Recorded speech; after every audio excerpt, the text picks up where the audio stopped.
Okay, ladies and gentlemen, we have hit, I was going to say the witching hour, but it's 2:30, so I'm going to get the meeting started. It's really good to see so many members of the public and members of the council at our meeting this afternoon, presumably all here because we're talking about the commissioning plan for the council's insurance policies. So if you're still here at the end of the meeting, that's what we'll be doing.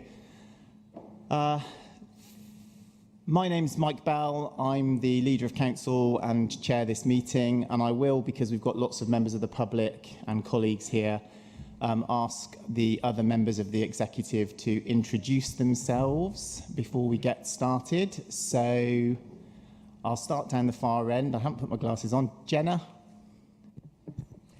Hello, good afternoon. My name is Jenna Homeris. I'm the councillor with the executive member for Housing, Health and Equalities. Thank you. And Annemieke? Hello, I'm Annemieke Waite. I'm the executive member for Climate, Waste and Sustainability. Thank you. Roger Whitfield, executive member for Adult Social Services and Stronger Communities. Hannah Young, executive member for Highways and Transport. I'm Catherine Gibbons, and I'm the executive member for Children's Services, Lifelong Learning and Skills. Mike Solomon, executive member for Arts and Leisure. James Clayton, executive member for Safety in the Community. Thank you. And there's one other member of the executive who is actually on leave but is listening in online, and that's Councillor Mark Caniford, the executive member for planning and placemaking. So just for clarity, this is an executive meeting, so only members of the executive can vote, but obviously other councillors are free to ask questions and participate on the agenda items as we go through. So the first item on the agenda is the addresses by members of the public. So we have 7 speakers today. So the first speaker, and just to remind everyone, you've got 3 minutes. Now, normally, the standing orders for the executive restrict the number of public speakers to 4. And we have that because occasionally we do get lots and lots of people coming and it can get sort of take over the agenda. So with the support of executive colleagues, I'd like to just suspend standing orders so that we can get through all of the speakers, if that's okay. Yeah, thank you very much. In which case, I will ask Carolyn Job to speak first, please. Thank you for the opportunity to speak with you today. My name's Carolyn Job. I've been a Portishead resident for 8 years and currently volunteer as the chairperson for Portishead Tennis Club. I'm here today to represent all the lake ground clubs as well as the Portishead open air pool facility. I'd like to start just by saying that the lake grounds is not a seafront, it's actually a park. We are actually being characterised as a seafront, like Weston-super-Mare seafront, when in actual fact we're a recreational ground like Ashcombe Park. Ashcombe Park has a children's play area, tennis courts and a bowls club. Nearby Hutton Moor provides a swimming pool. Both of these benefit from free parking either on the roadside or in car parks. The lake grounds is the same as Ashcombe Park, providing a play area, tennis courts, a bowls club and swimming pool. Like Ashcombe Park, there is little or no commercial activity, unlike Weston-super-Mare or Clevedon seafronts, which are commercialised. The lake grounds is also home to other volunteer-run clubs, including the cricket club, model sailing club, and also there's a skate park. You have stated that one of the reasons for introducing parking charges is to provide fairness of approach across the county. It is clearly only fair, then, that parking remains free for all users of exercise and recreation facilities across the county, not just in Weston-super-Mare. Adult and children's social care costs due to inactivity and poor mental health are a driver for North Somerset Council budget issues. The small income from parking paid by those making trips to organised recreational activities is massively outweighed by the risk of having to provide hundreds of thousands of pounds in incremental social care costs if these facilities become cost prohibitive due to the additional cost of parking. Please also note that the Lake Grounds is not included on any bus route. We would ask that as a minimum, the council minutes that it is a requirement of the parking implementation that all users of organised recreation clubs have access to free parking. We'd also like to offer some reasons for you to delay this controversial decision today. There is an absence of any financial modelling or breakdown on the cost benefit of individual proposed sites. The councillors run the risk of potentially being embarrassed if a freedom of information request shows some proposed parking areas make little or no net contribution. Therefore, councillors should request this information prior to making a decision. Let's not have another Clevedon seafront situation. If the information was provided to the scrutiny committee, why has it not been included in the papers? If given the primary motivation is revenue generation, papers covering the business case should be shared, especially given the depth of feeling against parking charges and the amount of information shared on other topics, such as consultation, which has clearly been ignored. There is an absence of any maps showing the parking areas and roadside parking where charges are being proposed. This again feels like an absolute basic requirement that must be communicated in order to make a decision and avoid future uncertainty over the scope of what has been approved. There's no information provided on the capital investment required to bring the proposed parking areas up to the council's own standards for the provision of parking spaces. Neither is any information provided on whether the introduction of parking charges will result in a decrease in the number of parking spaces available. Again, we think the councillors are not being provided with the necessary information to make the decision and risk potential embarrassment. The North Somerset Parking Management Strategy includes in the 1 to 2 year plan restrictions on overnight parking at the Lake Grounds, something local residents actually want. We respectfully ask why this is not included in the proposals, given that it is in the North Somerset plan. Finally, it would be good to understand whether the council is pursuing the option to lease the parking areas. If it is not, then potentially we feel strongly enough on this matter that the Lake Grounds clubs could consider forming a group to lease the Lake Grounds parking directly. In summary, the Lake Grounds is a park, it is not a seafront, and therefore should not be treated as such. There is also enough information lacking around this proposal that at the very least, the council should delay their decision until this information is available. Thank you for your time and your attention. Thank you very much, Carolyn. And the second speaker is Scott Perry. No Scott Perry. Sorry, no, you couldn't make it. Sorry. Sorry, Did it change? Hang on. Is it Andrea Good? Yes. Sorry. I've got the wrong list. Hello, I'm Andrea Good. I am a trustee of the Portishead Pool Community Trust, and I'm sad to be here today that you haven't listened to the voices of the residents of Portishead when they completed that consultation document and asked you to reconsider introducing the parking charges in Portishead. I would ask the committee to consider the impact on the number of swimmers that might reduce following the introduction of these charges, and also on the volunteers. We are a charity. We have over 60 volunteers, including our maintenance team, our cafe, our reception, our tuck shop, including the board of trustees, so including myself. If we don't have the trustees, if they don't come and help us and we get lower swimmer numbers, effectively you are going to push the pool to the edge of working and covering its costs. So effectively closing the open air pool, which it was saved in 2008 by residents.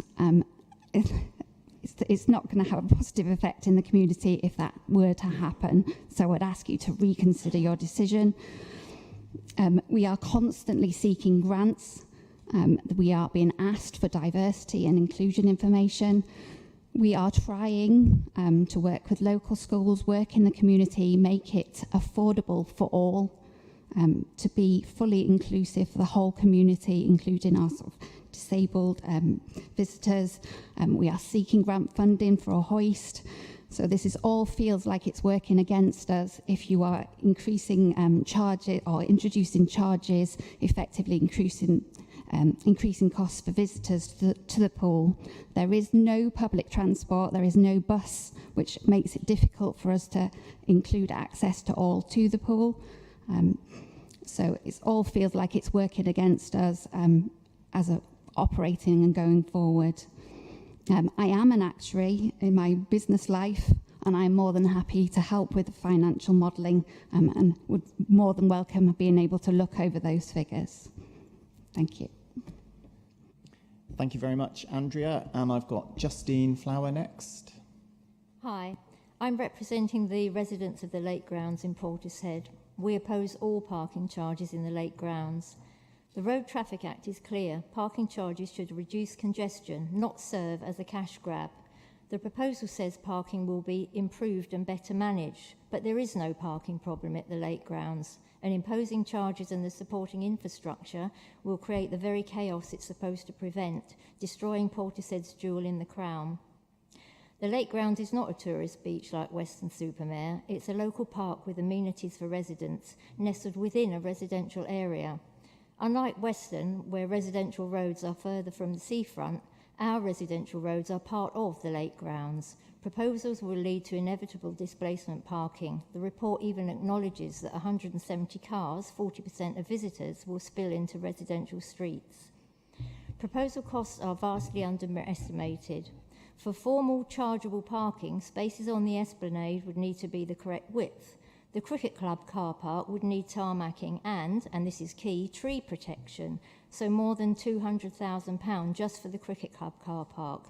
Adequate tree protection will also mean less spaces.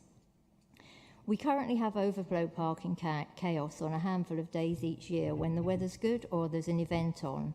We know when it's coming though, and we can manage it. Introduce these charges and it will be most days as people avoid paying, to the detriment of our green spaces and health and safety.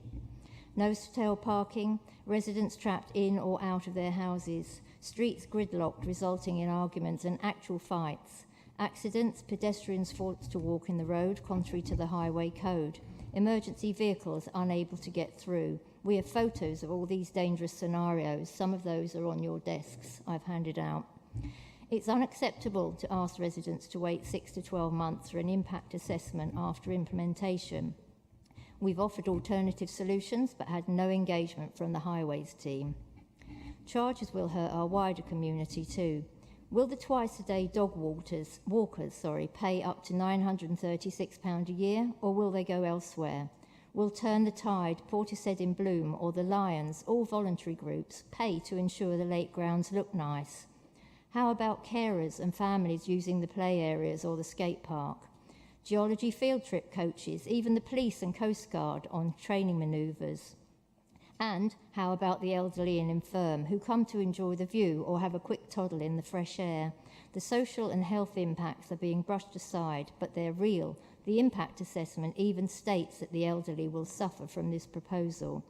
We're ready to work with you to find alternative ways to raise the revenue. Please let's not destroy what makes Portishead special by going down this route. Thank you. Thank you, Justin. And can I have David Gunnell next, please?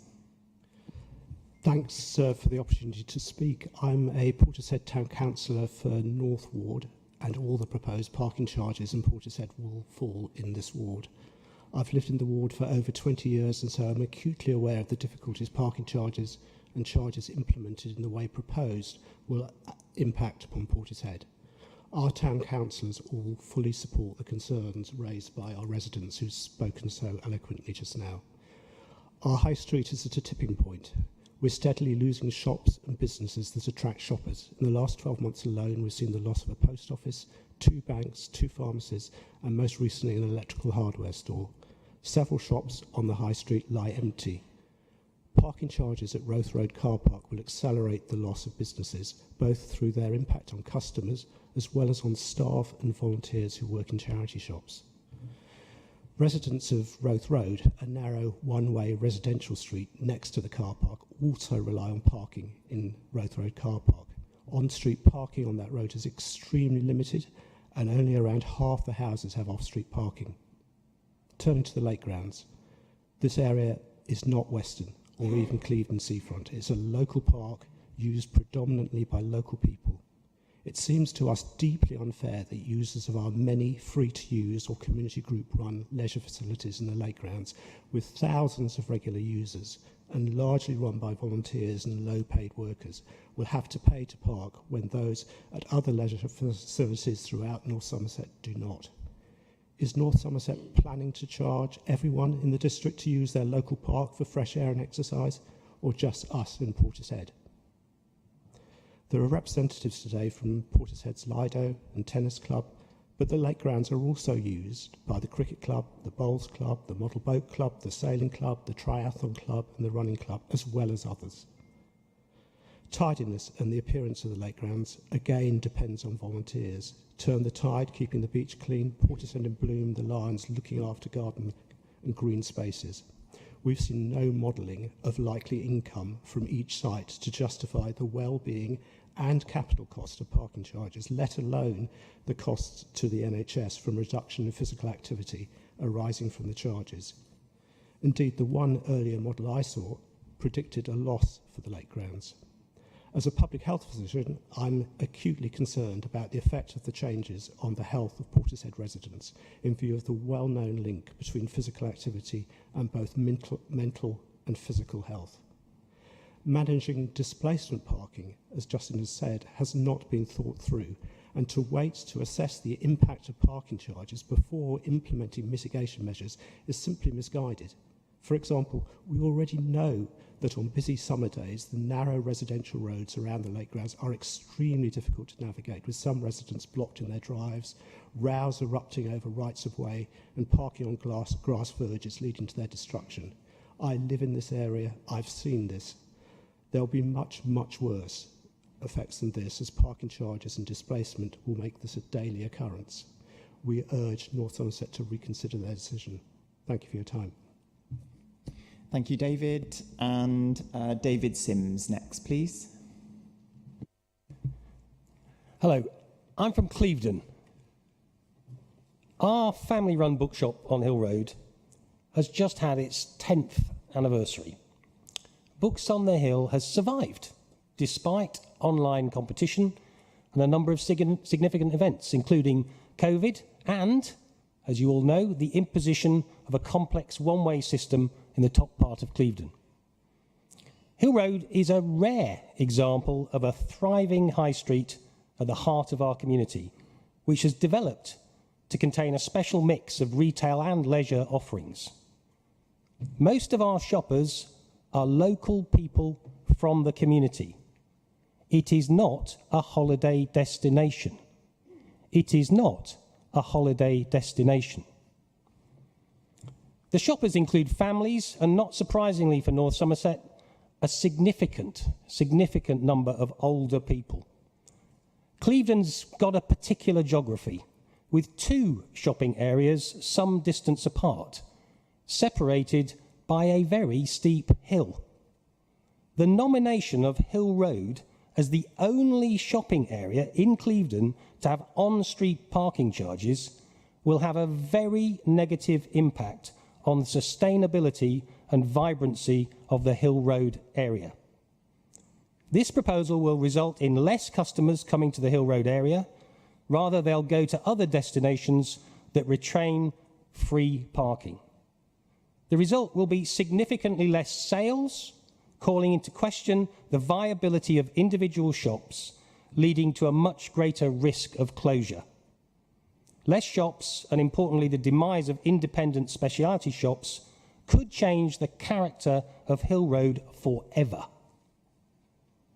I urge all of the executive members here today to think hard about the impact their decision will have on this very special ecosystem, which I would like to remind you all has recently just about coped with the infamous North Somerset Council's self-imposed Hill Road and beach traffic regulations. I'd also like to urge all executive members to honestly and critically consider the logic put forward in the proposals to charge for Hill Road street parking. This proposal flies in the face of all the data from the informal consultation. And not only that, the scrutiny panel report back also highlights strong opposition to the overall parking proposals. In all the 291 pages of report, the traffic management evidence to support the need for on-street parking charges in the Hill Road area is non-existent.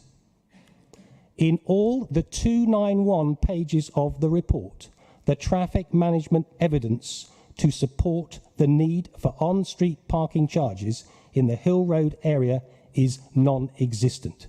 I hope you got that. Please check to see. The Hill Road experience is not something that can be nurtured with 30 minutes free parking. In order for customers to get the most from their experience, they need a longer time to sample the broader selection of shops. And this is also required for the shops to survive. Many business owners and local councillors have shared with me their concern about this parking charges proposal. And I believe that given the significant opposition evidenced during the informal consultation, and indeed from other speakers this afternoon, this is an inappropriate decision for the small executive to take on their own. The full council, with representation from affected areas, must be allowed to have their say. Please, Mr. Chair, change your decision-making process to allow a democratic approach. Thank you. Thank you, David. And I've got Chris Clark next. Thank you very much.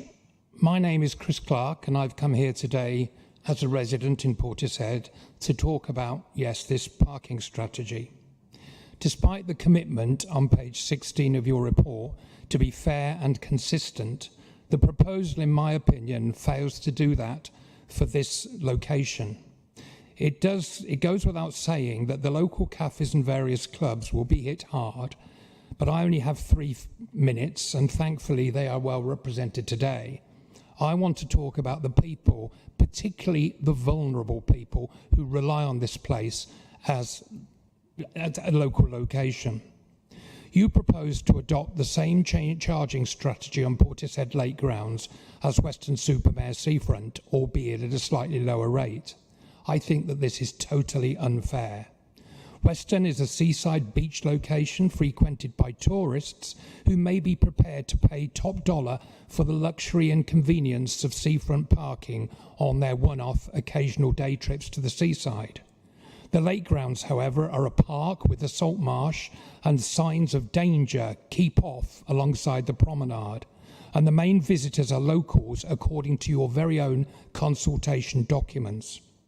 10% of the local respondents in your questionnaire come every single day, and 49% at least once a week, and yet you plan to apply a holidaymaker charging structure to local council taxpayers. £1 an hour doesn't sound very much, but how about £1,437, which is the cost to people who state that they come here every day and stay for 2 hours? As a matter of interest, there are 194 people in that category. They are obviously going to stop coming. It's just not fair. Unlike most, if not all, other locations you're considering, the reality is that if you bring a car into the lake grounds, then you're going to have to use the car park. There are no other realistic parking options, as has already been discussed. The site is surrounded by steep hills which you can't walk up and down unless you're physically fit, and sadly many of us are not so blessed. The option is to pay up or find somewhere else to go. The lake grounds has more than its fair share of vulnerable, elderly or infirm visitors during the week, and many, as I said, rely on this as an important part of their well-being programme. In the past, this hasn't been a problem simply because they can park for as long as they want and chill. They can take their constitutional or stay in the car and just look out to sea. Maybe they just sit on the beach, have a coffee and chat with visitors who walk by. There is an entire community of people who have met over the years and look out for each other. The number of people go into their hundreds, and together they battle isolation and loneliness. What is going to happen to them? Your vote isn't just about the odd pound charge here and there, but should consider the potential damage to vulnerable people who may have paid their council tax over the years and deserve to be allowed to continue to enjoy their very simple pleasures that have virtually no impact on the public purse.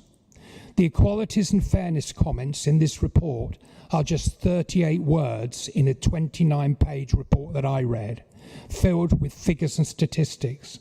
This suggests the lack of consideration that has been given to fully understand the people implications of what you're voting on. Are you being fair? Is your report fair? Are you being consistent? That was your intention, but I would suggest that you're not being that. Thank you very much. Thank you, Chris. I think that concludes the parking-related speakers, and then we've got Joe Gower-Crane. Good afternoon. Thank you for giving me the opportunity to speak today about rural communities, food and farming in relation to energy and housing. North Somerset Council has called a climate and nature emergency, and media has reported that coastal areas such as Weston could be underwater by 2030. Conversely, councillors have stated Weston is set to become the second biggest settlement in the west of England over the next decade, second to Bristol, and the local plan is prioritising land use for energy and housing. How is council protecting the farmland needed to feed the residents? How is it supporting farmers as custodians of the land for future generations? Last December, I asked this committee to protect and secure food production and farming in its local plan and across all its policies. Although I met with councillors, the republished draft local plan did not specifically quantify or protect farmland, with one policy indicating that farmers are encouraged to diversify their activities and supplement their income from enterprises other than normal food production, with several farms proposed for housing. This resulted in a resident requesting a food security emergency in July. An update on farming and food security would be appreciated. In July's press release, the council indicated a 60% housing increase beyond North Somerset's requirement due to the government's NPPF. How is council challenging this damaging housing target? Council also stated that it wants to create a local plan that reflects the needs of our environment. Around 85% of our land is at risk from flooding, part of the Mendip Hills landscape, high-quality greenbelt, or protected in other ways for environmental or heritage reasons. There was no statement or commitment to protecting rural communities, farming, food production or food security. In relation to maximising delivery in urban, not rural areas, the recent NPPF consultation stated that the new formula increases targets by more than 30% across mayoral combined authorities. Last month, Council showed interest in joining the West of England Combined Authority under its regional mayor.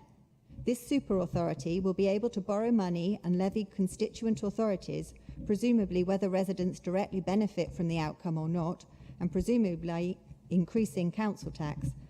I believe that in joining WECA, local democracy will be lost, causing land battles due to competing enforced priorities between rural North Somerset communities and urban combined authority partners, such as Bristol and Bath, that need land to build. Considering the Localism Act, how does devolving services and increasing cost to parishes, while centralising policy and central government money to a mayoral super region, benefit residents or farming? How does this fit with Council's UK 100 countryside membership and global C40 mayoral cities? Last week, Somerset Live reported Bath and Wiltshire's current land battle, quoting the leader of Wiltshire saying, "Instead of fighting the government's planning reforms, which unfairly increase the housing targets for rural communities while letting London off the hook, they are instead calling for a more flexible regional cross-boundary approach." Bath's leader responded, "Government requires neighbouring authorities to cooperate, and this crew target doesn't recognise the unique circumstances of Bath's World Heritage Site status." How is Council protecting and enhancing North Somerset's rural heritage and culture, including farming and food production, especially if some decisions will be made under a regional mayor tasked with achieving other competing authority requirements? As you are aware, the government states that the food is one of the 13 national infrastructure sectors, which, if compromised, could result in significant loss of life or casualties, and that 68% of North Somerset land is enclosed farmland that's already at risk of flooding. Last week, the BBC reported that proposals for the seawater cooling system at Hinkley Point C will see 44 tonnes of fish ingested and killed every year. The French state-owned EDF plan to offset this loss by flooding 1,500 acres of prime agricultural land between Weston-super-Mare and Clevedon, turning it into salt marshes, which may irrevocably poison the land. What are councillors doing to protect our rural communities, farmers and food supply from biodiversity net gain policy offsetting such as this? In summary, how will you, councillors, guarantee that energy, housing and BNG plans will not adversely affect agriculture land or the associated rural community, culture and heritage of local farming, food production and food security? How will you protect rural communities from the pressure of the NPPF of joining WECA under its regional mayor or a duty to cooperate with neighbouring authority plans? Thank you. Thank you very much, and thank you to all our public speakers for taking the time to come along this afternoon. Our normal format is I'll ask the relevant executive members to respond to you over the next couple of weeks, and particularly where you've asked detailed questions, I will ask them to come back to you accordingly, so that you get answers to some of the specific points that have been raised during public participation. And I know all colleagues will have listened very carefully to the comments that were made. Okay, so with support from colleagues, we will resume standing orders. Is that okay? Yeah, thank you. So I'll move on to item 2, which is apologies for absence. We've only got one, which is Councillor Caniford, although I know he is online. Item 3, declarations of disclosable pecuniary interest. Are there any? Nope. Okay, thank you. Item 4 is approval of the minutes of the last meeting on the 17th of September. So I'll move approval. Can I have a seconder, please? Thank you. Everyone in favour of those? Thank you very much. Item 5 is the non-exec councillors' addresses. I believe there are none. Unless I'm told of us. No, thank you. Item 6 is matters referred... Sorry, Chair. I did send through a question yesterday about asking a question under that item. I think copied Hazel and Nick. Apologies. Well, I'll tell you what. And they seem confused, but why not ask the question anyway? Hannah's, copied in Hannah, and she's got it as well. So it's a quick question. So with your go for it. Chair. Thank you, Steve. Just turned it off. Question for Councillor Young, hopefully a simple question. Could the executive member please provide an update on our bus stops upgrades programme funded by the BSIP Capital Grant, and let us know when residents might see the first new shelters being installed? Thank you. Thanks, Steve, for the question and for keeping this so live as an issue, because I know there's some excitement in various areas that we do have some funds from the BSIP programme in national government to be able to replace some bus stops and bus shelters, which are definitely in much need of replacement. So we now have a contractor in place to deliver the civils element of the first batch of stops, and that is going to be along Locking Road and New Bristol Road in Weston initially. The whole programme has been split into batches, and we'll be learning from that as we go. We've been working with the shelter and real-time information providers to get everything ready in place for delivery. There has been a delay in the electrical works that need to be completed. And so what's been decided is that, just bear with me, the electrical connections. And so what's been decided is rather than install the shelters and leave them without an electrical connection, we'll wait until we can get everything done at once and do all the work together. That means that the first shelters will be installed in January, and we'll be rolling out from then between January and through the rolling programme to February 2026. Ward members and town and parish councils will be fully briefed once we have designs for their local area, and letters will be going out to residents approximately 6 weeks before delivery in each of those batched areas, and we'll continue to report on that programme through the Bus Times newsletter that goes out to all ward members and also to town and parish councils. So it's been a little while coming, I appreciate that, but we are certainly well on the way to starting to get the first shelters in place, and I look forward to seeing them myself. Thank you very much. Just in case anyone gets any ideas, non-exec councillors' addresses should really be raising a new issue for future consideration rather than a replication of question time. So I'll let it ride this time, but if we can just make a note of that in future. Okay, thank you very much. So then item 6 is matters referred not already on the agenda, of which there are none. Item 7 is any items referred from the West England sub-region. Again, none. So we'll move on to item 8, which is the parking management strategy, action plan and proposed introduction of charges.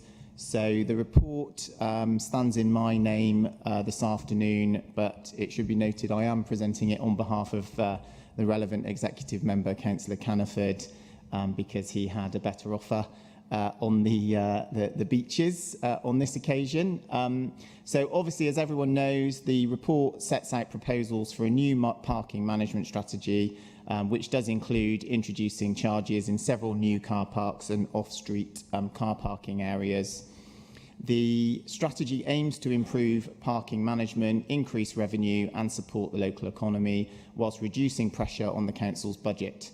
It was developed following consultation with residents, businesses and other stakeholders, and considers issues such as the affordability, accessibility and the potential impact on the local economy. The council intends to implement the proposed changes in phases, starting with a trial period in several car parks in Portishead and Clevedon, followed by Nailsea and then on-street parking areas. We will then monitor the impact of the changes and adjust the strategy as needed. During the consultation phase for the traffic regulation orders that are required, there will be a further opportunity for residents, councillors and interested parties to put forward other options and alternatives if appropriate. We've all read the consultation responses, we've heard the comments today and outside of this meeting, and I absolutely understand that many residents, businesses and councillors do not want to see charges introduced. I think we're all very sympathetic to their point of view, and absolutely in an ideal world we would take a different approach, not just in the 3 towns of Nailsea, Clevedon and Portishead. Position is under unprecedented pressure, and we have limited options to help us contain costs, including those incurred on parking management, and to generate income to help cover those costs. Any net income raised from these new charges will be invested in maintaining car parking, managing parking enforcement and improvements to the highways and public transport infrastructure. It's worth noting that this is not a new idea. These are not new ideas. They were first floated in 2020 and we undertook a consultation period then. At that point, we did have sufficient financial flexibility to pause the plans and not implement the new charges. But unfortunately, we're now in a very different position, and that is why it was necessary for us to undertake a further consultation and bring forward new proposals. Now, I appreciate that not everyone likes them, but we have tried to listen to feedback and make changes where we can. The proposed on-street locations in Portishead High Street, Clevedon Triangle and Nailsea High Street have been removed from the scope of the proposals. We have reduced the proposed charges in some locations and certainly introduced them at a lower level than comparable areas, both elsewhere in North Somerset and elsewhere in the region. We have proposed a free parking period of 30 minutes for Clevedon Hill Road to recognise its special character. We have committed to being open to other arrangements with town councils and other interested parties if they want to take over off-street car parks and deliver a different arrangement, and that remains true. We are still open to that conversation. We have said that we'll continue to look carefully at how we can support volunteers, sports and leisure groups to continue to access public spaces, including particularly the lake grounds in Portishead. Absolutely, we understand and are alive to the points that the public speakers raised. We're not blind to the risks, and if further changes are required, we will make them. We will monitor displacement and consider measures like residence parking permits where they are needed. And we'll look to continue to improve public transport and trial new tap and pay machines to help those who prefer non-app payment methods. But what we can't do is ignore the financial imperative to cut our costs, to generate more income and to help balance our books. Later in this meeting, we will be discussing the ongoing financial emergency that we're facing. We cannot wish it away, and it is our responsibility to make the difficult decisions that are needed. No councillor, none of us gets elected to cut services or increase charges on our residents. Nobody delights in that, but we do have a duty to be honest about the situation, and sometimes that means that we must tell our community things that they won't want to hear. We cannot afford to provide free parking in the way that we did in the past. We cannot justify subsidising parking when we are having to cut care services for vulnerable adults and children. We cannot continue to raid highway repair budgets, street cleaning or public transport budgets in order to create the headroom required to provide for free parking. Now, I'm not trying to argue with anybody that this is absolutely the right thing to do, or that it will have no negative effects, or that every single detail in the report is right. But I do believe it is a decision that we must take and that we cannot keep avoiding. So I propose the recommendations and ask for a seconder. Thank you, Councillor Solomon. And then I will open the floor for debate. So I've got Councillor Whitfield first. Roger. Thank you, Mike.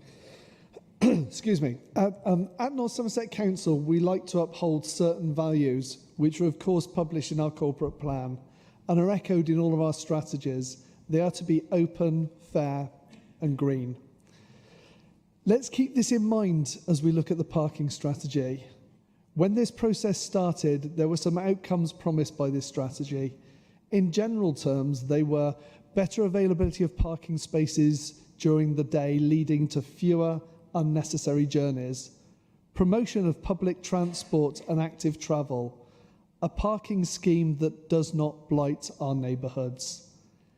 Now, that certainly does sound like it would be open, fair and green.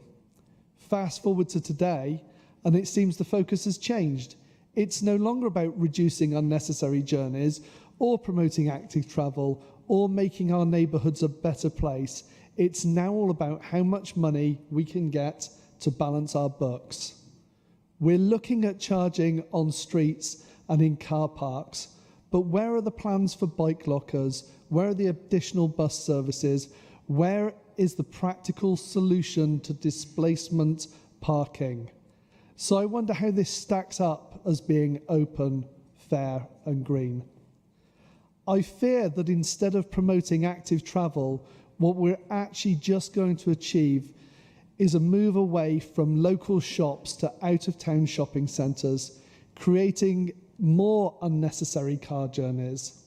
More cars will be moving around the area, trying to find free parking spaces, making roads busier, creating pollution, and being a disincentive to the people using bicycles, the very people we're supposed to be supporting. I'm concerned that the figures in this report do not stack up. They have been based on guesstimates from other areas that have introduced parking charges, but every area is different.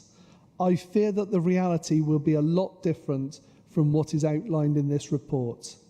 There can be no doubt that this authority is facing unprecedented financial challenges which need to be met with a number of issues. But I fear that this proposal for parking charges has been rushed through as a quick solution to these problems, with insufficient research into the potential issues caused. Surely we are all aware of the saying, act in haste, repent at leisure. Before introducing parking charges, we should know with some certainty who uses the car parks, why, how often, and of course where they are likely to park once the charges are introduced.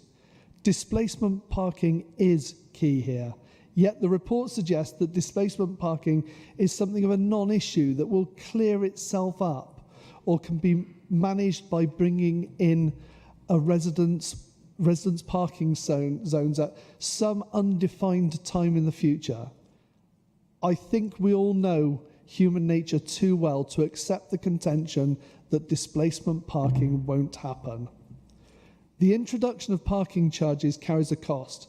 The traffic regulation orders, installation of pay and display points, the maintenance of pay terminals, and even the repair and replacement from vandalism. That cost is currently estimated at £527,000 from the capital budget to be paid back with interest over a 7-year period from the income that parking charges may bring in. If we're 100% confident that our income estimates are correct, then these charges will pay back the capital invested and provide a net income to the council. But if we're not correct, and let's be honest here, councils don't have the best track record on estimating costs or income, then the cost of implementation and maintenance will exceed the projected income, plunging this council into an even worse financial situation than it faces today. When dealing with uncertain figures, I always like to ask the question, what if we are wrong? The easiest way to look at this is to look at the costs quoted and double them. And then look at the income and halve it. If it still stacks up after that, then we've got a robust plan in place. If not, if it doesn't meet that measure, then we could end up in a worse position than we are now. How would that be open, fair, and green? For me, the shortcomings of the proposed scheme are best highlighted by the proposals for Portishead, which, as you probably know, just happens to be the area that I live and represent. Now, the proposals for Portishead target just 2 areas, the Roath Road car park and the on-street parking at the lake grounds, which for some strange reason is now listed in the report as a car park. How can we really have faith in a report that can't even correctly differentiate between on-street parking and car parks? Now, I don't expect many of you have ever been to Roath Road car park, but if you have, you'll notice that Roath Road is a single-lane, one-way street with very narrow pavements and houses up both sides of the road. The vast majority of the houses have no parking at all, and they have tiny front gardens, so they can't even convert them to off-street parking. Their only real parking area is the Roath Road car park. So if we introduce these charges, there will most definitely be displacement of these vehicles into the surrounding roads. But just so you know, the main surrounding road is Slade Road. And if you've ever had occasion to drive down Slade Road, you will probably have noticed that it's already lined with parked cars in every available space. So Roath Road car park charging will definitely cause serious displacement problems to which there is no simple solution due to the lack of available spaces in the surrounding roads. This will, of course, free up parking spaces for short-term stays. However, we should look a little more closely at the free parking availability in Portishead, as many areas are already well serviced. You have large car parks at Sainsbury's, Waitrose, Old Mill Road, Iceland, Aldi, Lidl and Home Bargains, with smaller free car parks at the Lounge, the old HSBC Bank, the old Lloyds Bank, NatWest Bank, and of course the Folk Hall. Excuse me.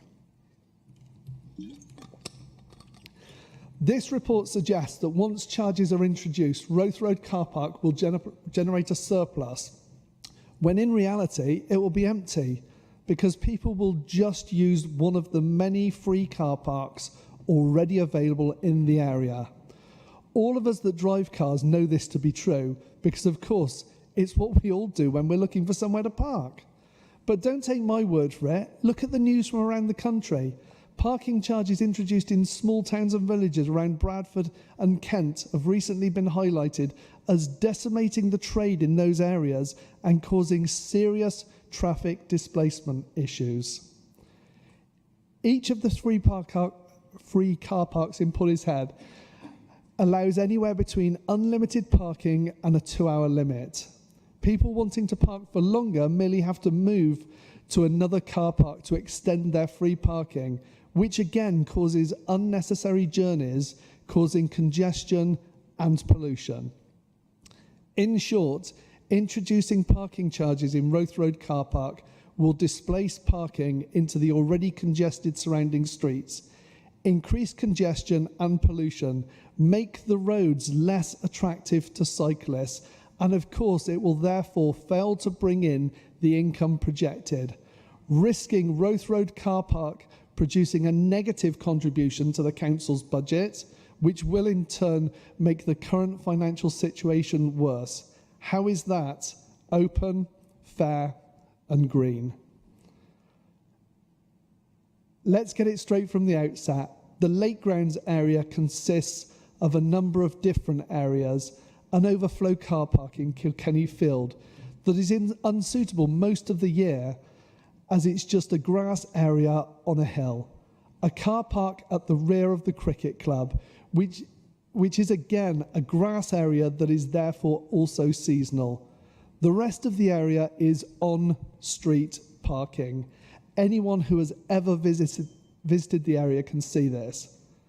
Now, I often hear the argument made in this place that Weston-super-Mare residents have to pay for parking on the seafront, so it's only fair that the same should apply to the seafront at Clevedon and Portishead. And to be fair, I do see a certain amount of logic in this argument, albeit only on a superficial level. And I'll explain why by taking a moment to look at the areas in a little more detail. Weston-super-Mare seafront, a 2-mile stretch of golden sanded beach with 2 piers, a marine lake, numerous hotels, cafes, bars and restaurants, shops, arcades, crazy golf, a cinema and a winter ice skating rink. It is situated within a few minutes' walk of a mainline train station, a major bus hub, and of course is on a bus route with a number of stops along its 2-mile length. Clevedon seafront is, however, much smaller, yet it also has a pier, shops, bars, cafes and restaurants, a marine lake, crazy golf and an arcade. But probably more importantly, a bus service giving people an alternative to just walking and driving.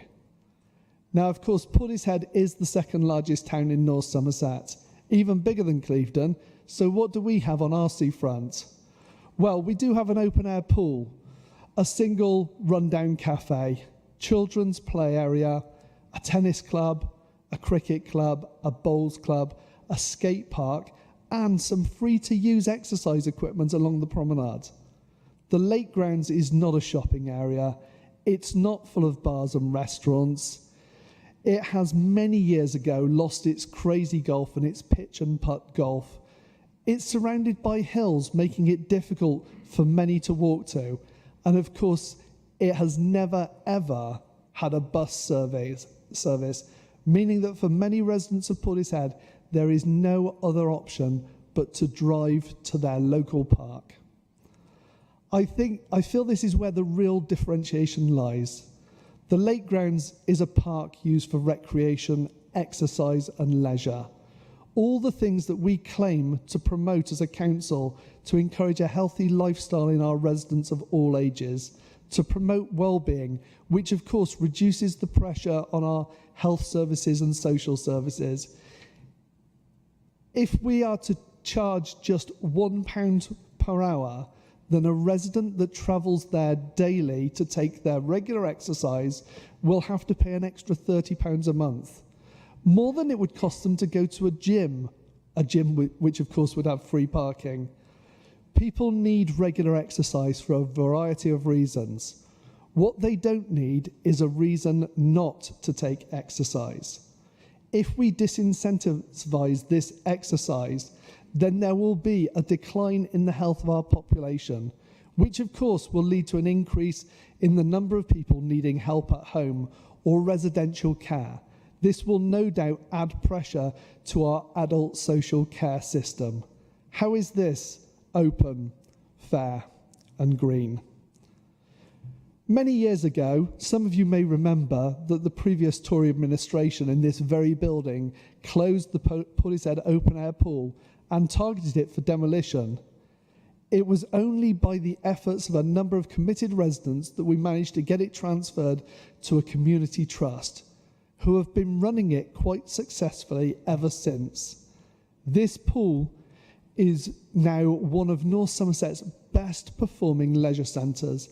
It costs North Somerset nothing, yet it makes more operating profit than all the other North Somerset leisure centres added together. The Tory-led administration in North Somerset tried once to close this down. Don't now finish the job for them and do the one thing that they didn't by making this facility unsustainable with the introduction of parking charges. If you choose to introduce parking charges at the lake grounds, then know that this area is not like Weston or Clevedon, and that you will be restricting access to sports facilities and exercise only to those who can afford it. Hopefully you are all aware that the cafe at the lake grounds pays a rent to North Somerset Council. And we as a council are currently in the process of looking for a cafe operator to invest in a new cafe. How do you think that introducing parking charges in this area will affect the income that North Somerset can get from that operator? This is yet another cost that again... Roger, sorry. Have you got much longer? I'm not being funny, but... Sorry. You are a member of the executive, and so you've been party to all of the conversations about this, and it seems to be you're going through quite a lot here and not giving very much time for other people. That's all. So yeah, no, I apologise. I've not got much longer to go, but I have got a few points that are important that I think we need to cover here. And now I've lost my spot, so I'm going to have to go again. Is this yet another cost that hasn't been factored into the calculation, which seems to have blindly looked at the potential upsides and none of the potential downsides of introducing parking charges? Yesterday, a resident pointed out to me that the marked parking bays at the lake grounds do not meet North Somerset parking standards. Is this another uncosted expense that somehow didn't make it into the report? Before I finish, I should at least point out that the people of Portishead delivered to this very council a petition against parking charges with over 6,000 signatures on it. I understand that the residents of Nailsea and Clevedon did something similar.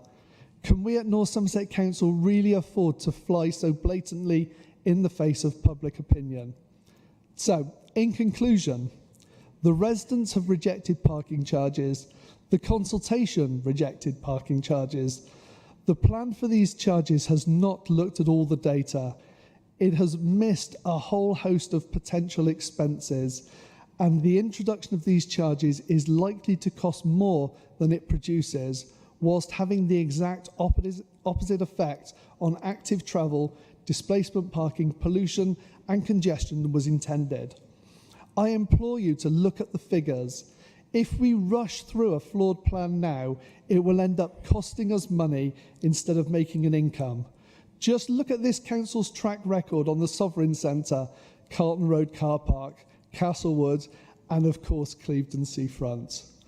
I would ask that this committee delays a decision until spring and use that time to enter into discussions with its town and parish councils with a view to really understanding all of the issues and examining some of the assumptions that have been used in this report to justify these charges.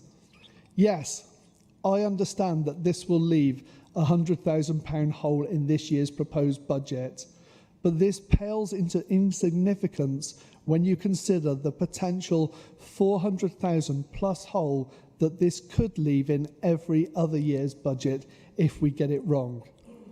We all know that there are other places that savings could be made. Just take a look at our leisure centres. Portishead Lido is managed by volunteers as a heated open-air pool.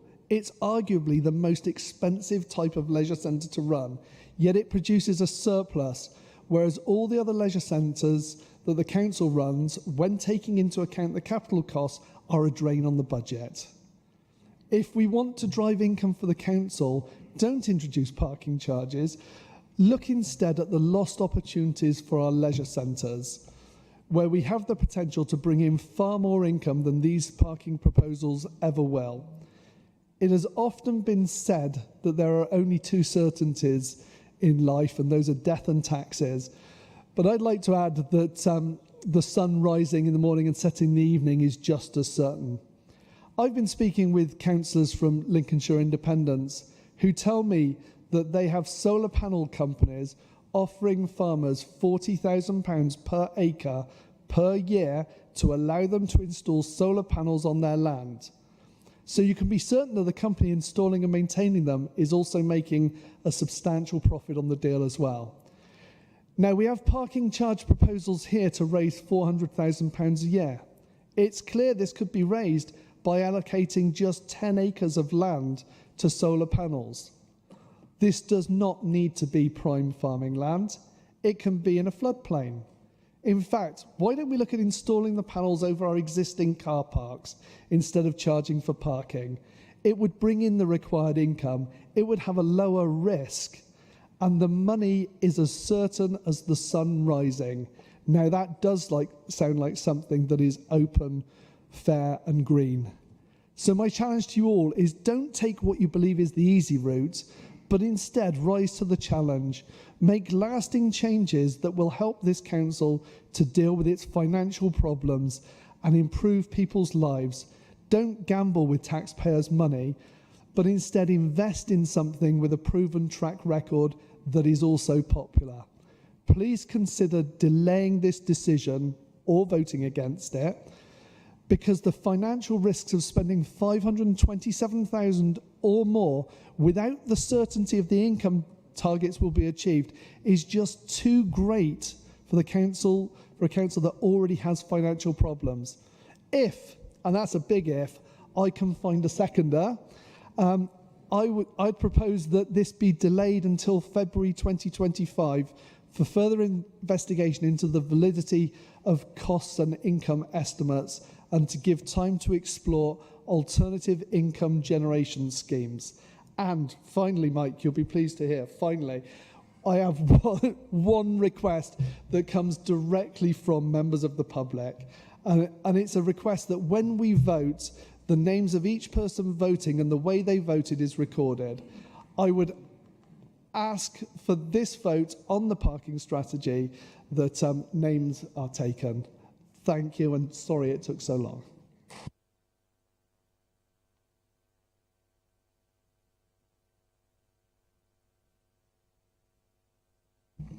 Okay, so that's the longest intro to an amendment we've ever had in council. So I think that should be minuted. We give Roger some credit. So just to kick that one into touch quickly, is anyone seconding Roger's amendment? Nope. Okay. So there is no amendment. I don't want to get into back and forth here because it's not very constructive, but there are just a few things that I just wanted to reflect. There was a lot in there, Roger. I mean, my first reflection is it's almost as if this is the first time that you've discussed the issue and you're raising lots and lots of points. And if only we'd been talking about it for the last 18 months in working groups and within the executive and in briefings with officers, some of these things could have been discussed and some of these great ideas are brought forward. So better late than never, I suppose. Two things. So firstly, there was a point where you seemed to be arguing that the impact of the displacement from Roath Road was such that you did support parking charges in Portishead High Street. So can I just be clear, you're not moving an amendment to put that back in? I think you already know the answer to that one, Mike. Okay, so that we know. Right, no, thank you. I think I was quite clear there. You did raise lots of concerns about the accuracy of the forecasts. Two reflections on that. So the first one is I think it's really disappointing to have a member of the executive who is responsible for approximately 50% of the budget spend of this council as a portfolio holder for adult services, expressing such lack of confidence in the ability to manage our finances and forecast spend. I think that's really worrying. So I think we probably need to take you away and give you some support to understand the processes that we go through. Secondly, just on the specifics, our previous forecasts on parking have been accurate. So our forecast spend and income at the Lee Wood scheme was approximately right. Same for the Weston-super-Mare recent charges that we introduced. So I just don't think pouring scorn on the likelihood of them, the forecast being accurate, is particularly helpful when it's based on nothing and no evidence that is true. And lastly, there was a lot in there about the risks of doing this, but not very much about how we were going to meet the shortfall. And, the bottom line is we agreed a budget that set a target for additional income to be delivered through the parking strategy. You supported that budget. And what I heard some ideas. Great, we've got some ideas that we can take away and look at. But you know as well as I do that the gap in our budget is not solved by introducing parking charges in Clevedon, Nailsea and Portishead. It is many, many millions of pounds this year and in future years. And so we don't just need new ideas to help us meet the shortfall. We need to introduce the parking charges as well, because on their own, of course, they're not going to solve the problem, but they are part of the mix and an important part of the mix. So I welcome the contributions that you made and we'll continue the conversations. Okay, I'm going to bring in Councillor Bird, Mike. Phew, right. When consultation was taking place on this parking strategy, councillors from Clevedon, Portishead and Nailsea were told that each town would be looked at individually. I even had conversations about what length of free short-term parking would be appropriate in Nailsea. However, we now have a proposed blanket charging structure across all three towns' main car parks, which obviously ignores each town's identity. Now, I apologise to my fellow Clevedon and Portishead councillors here. I'm about to get very parochial, although I'm sure what I say will resonate in both situations of both towns. I've been very vocal about this parking strategy for a long time, not in my opposition, but in trying to put forward the facts and a practical approach to parking in Nailsea. These car park proposals here don't seem to have taken a single point on board. The constant reference to modelling, and this is what works elsewhere, including Western, is tiring. I've not seen a single piece of evidenced modelling to say how this would work in Nailsea. All of the modelling is about what happened elsewhere. I've heard reference to Nailsea and Backwell Station car park and how, after charges were introduced, numbers slowly returned to the car park. With respect, the station car park doesn't have 3 free large car parks surrounding it. Regarding short-term parking in Nailsea, Clevedon Road is little used for this, as Monday to Friday it's full of Pelican staff, which spills over into adjacent roads. The Stockway North Underpass is seen as a non-go area, so people rarely use short-term parking here to shop in the town centre. There are 5 times the number of free short-term parking options in the centre of Nailsea than exist in the Town Council's Station Road car park. 5 times. Why would anyone consider paying £2.50 for 3 hours parking? As for parking for 1 and 2 hours set out within a proposal, really? Currently, if I'm searching for a parking space for a clip shop, I'll drive up the high street looking for that free on-street parking space. If there's none available, I turn left into the Waitrose car park, which is free for 2 hours anyway, and is usually half full, as most Waitrose shoppers tend to use the other 3-hour car parks. The modelling predicts a 40% initial turn down in parking use because of the charges, with a gradual return to normal. Again, this is purely a blanket figure and about what happens elsewhere. Elsewhere isn't Nailsea, Again, no evidence regarding Nailsea. Personally, I think you'll be lucky to achieve a turnover of 4%. Unlike Clevedon and Portishead, we don't get visitors.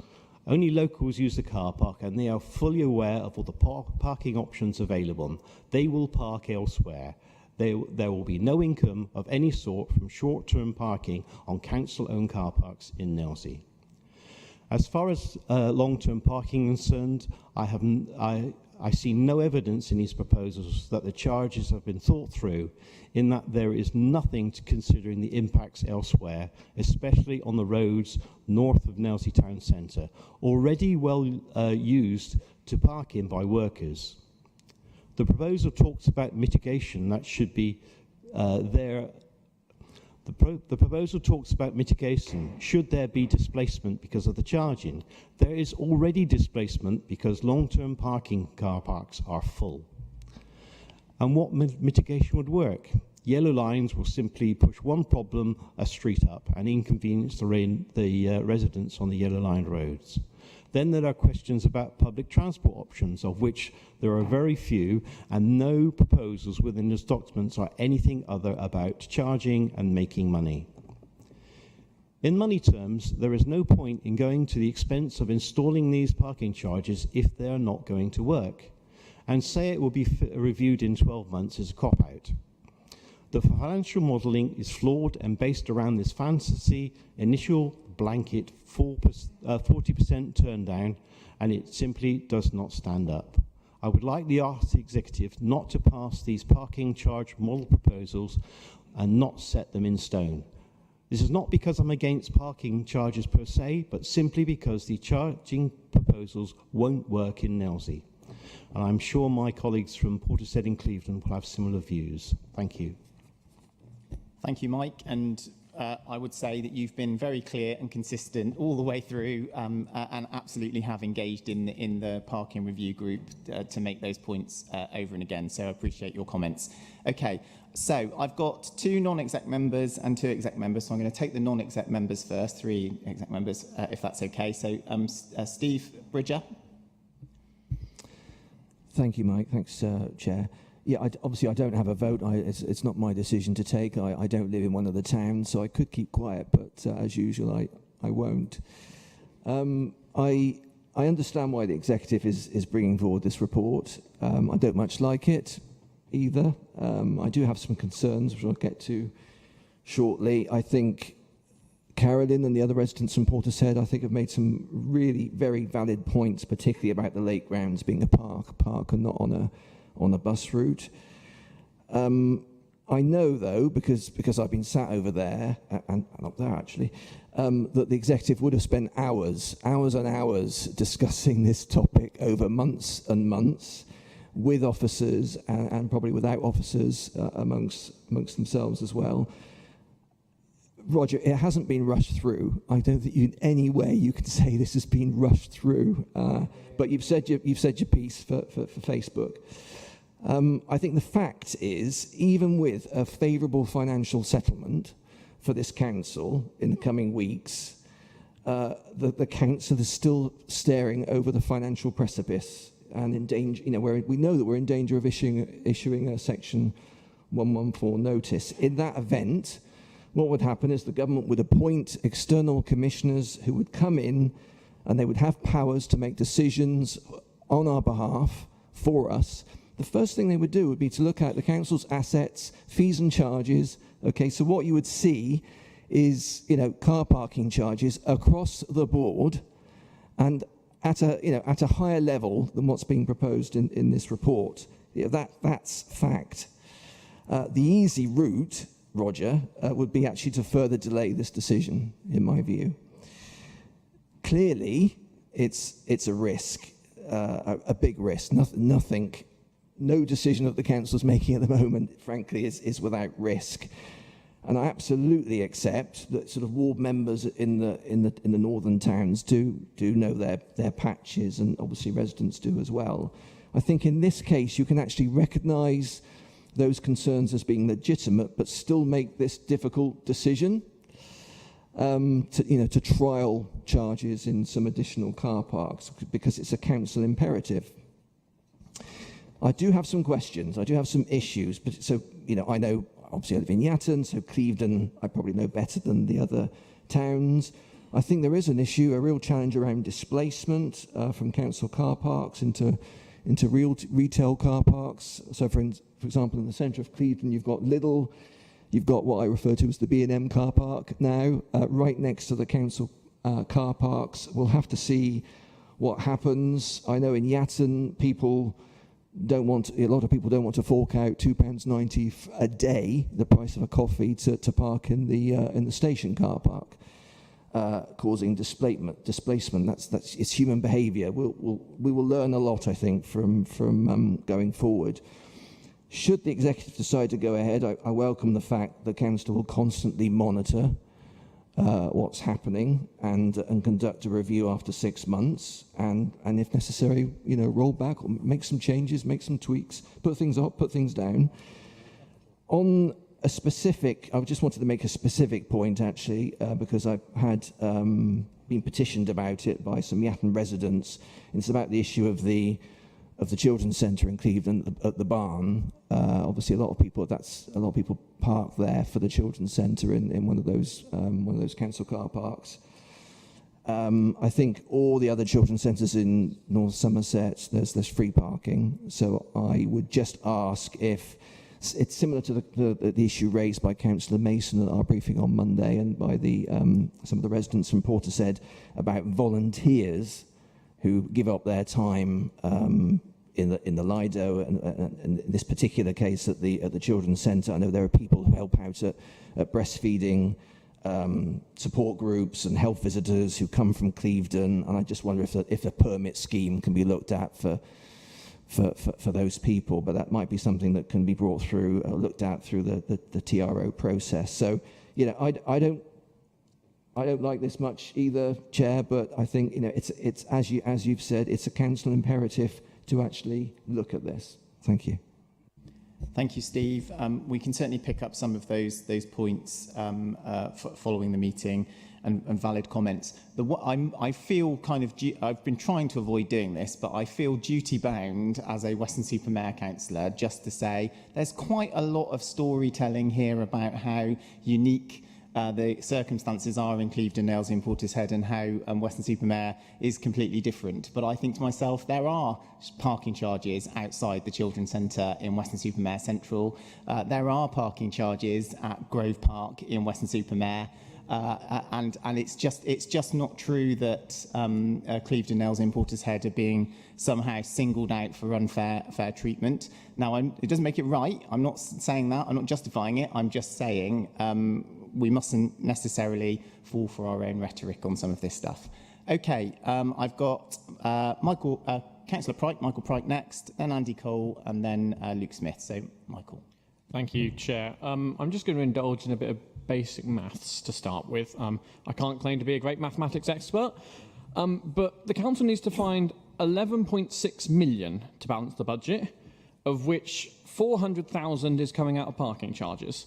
So that's 11.2 still to go, where we could quite easily, as was summed up by officers in our briefing on Monday, not implement the parking charges today and actually find alternative ways to find that money. So I think this being kind of, the dead end, this is it, this is the only decision we can make.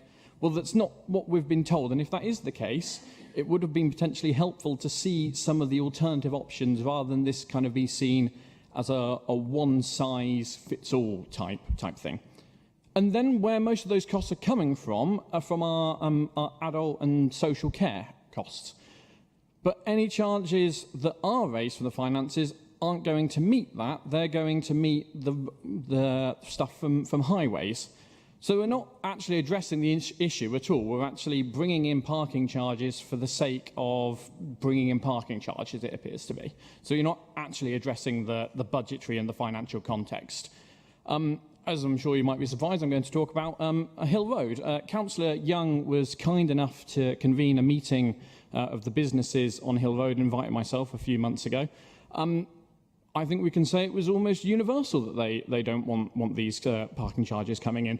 which is why then thousands of residents signed petitions which were given to you, Councillor Young, to say they don't want parking charges.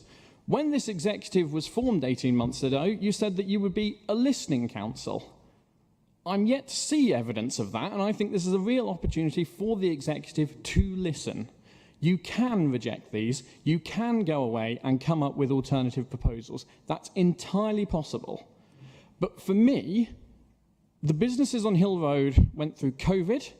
They've now gone through a seafront scheme that they didn't want, and now they're going to be introduced car parking charges. Talk about kicking someone while they're down. When we should be helping our local businesses, instead we're going to try and drive down their revenues as much as possible. But the nail in the coffin, for me at least, was an email that I received on Wednesday from last week from the station officer of His Majesty's Coast Guard in Clevedon. For those of you that don't know the Coast Guard in Clevedon, they are a voluntary organisation who save lives at sea. In this email, the station officer says that going forward, if parking charges were implemented, those volunteers who are providing an official public service will have to pay out of their own pocket to park in order to stay operational. If this is the case, he can see the team of volunteers no longer wanting to forfeit their time and money to serve the community. And bluntly, who could blame them? So now we're talking about businesses being at risk. We're now, to put it mildly, and I don't think it's hyperbole, saying that we might be placing people's lives at risk if these are being placed in. Thank you, Councillor. But I have to actually represent my residents, and therefore have to actually say these things. I know it's inconvenient, the truth sometimes, but you're meant to be a listening council. As such, I hope that the executive will listen to the residents of Portishead, Nailsea, and Clevedon, and go away and come back with some other ways that you're able to find the money needed to cover the council finances. Thank you. So just a point of clarification, emergency services will be exempt from parking charges. On Weston-super-Mare Seafront, we don't charge RNLI volunteers who are engaged in emergency life-saving operations, including training. So I just want to nip that in the bud. That absolutely won't happen. And I'm just going to reiterate the point that, as is made clear in the report, and I said in my introductory remarks, we're absolutely committed to continuing conversations with those volunteer groups that will be affected by these proposals to look at other solutions. So nobody is in the business of trying to drive out good, positive, constructive volunteering activity. So, just to give that assurance. I just also want to just push back again on, we keep hearing from members, oh, well, there are lots of alternatives, aren't there, to generate your cash and balance the books. What I'm not hearing is alternatives. So, Councillor Pryke, if you've got a little secret list, a little black book with the £30 million of savings that we need to identify over the next 3 years, and the nearly 9 million that we need to find in the current financial year, which you're trying to make worse by not implementing this difficult decision, I'm happy to hear it. Okay, Andy Cole, Councillor Cole.